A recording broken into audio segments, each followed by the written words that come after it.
Corona সংক্রমণ ঠেকাতে দেয়া হচ্ছে ভ্যাকসিন, একই সঙ্গে চলছে র্যাপিড অ্যান্টিজেন টেস্ট।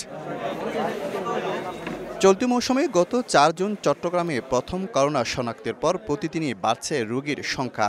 ৬ জনের মৃত্যুর পাশাপাশি আক্রান্ত শতাধিক। এমন বাস্তবতায় রোগীর চাপ সামাল দিতে সিটি কর্পোরেশন পরিচালনাধীন জেনারেল হাসপাতালে খোলা হয় ২০ শয্যার আইসোলেশন সেন্টার। অক্সিজেন যে সরবরাহ করা হচ্ছে, তারপরে এখানে আমরা রোগীগুলোকে কেয়ার নেওয়ার জন্য এখানে আমাদের nursing facilities, doctors facilities, staff facilities সব কিছু রয়েছে এবং আরও কিছু লোকবল আমাদের দরকার, সেটা আমরা করে দিচ্ছি। তো সোফার এই আইসোলেশন সেন্টারগুলো আরও বেশি দরকার। আইসোলেশন সেন্টারে রাখা হয়েছে পর্যাপ্ত অক্সিজেন ও ভেন্টিলেটরের সুবিধা, আছে র্যাপিড অ্যান্টিজেন টেস্টের ব্যবস্থাও।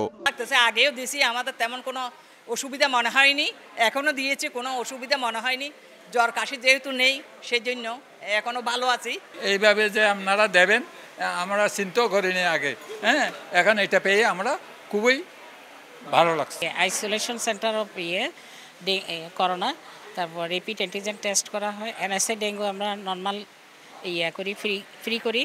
তারপর অ্যান্টিজেন টেস্টগুলো আমরা 50% নিব, সেল কাউন্ট আমরা 50% নিব। করোনা চিকিৎসায় চট্টগ্রাম জেনারেল হাসপাতালকে ডেডিকেটেড হাসপাতাল ঘোষণার পাশাপাশি চট্টগ্রাম মেডিকেলেও চলছে কার্যক্রম। সরকারি 4টি সহ 10টির বেশি আরটিপিসিআর ল্যাবে করা হচ্ছে করোনার পরীক্ষা। সিভিল সার্জন বলছেন মজুদ আছে 80,000 ভ্যাকসিন। শফিকুল আলম, সময় সংবাদ, চট্টগ্রাম।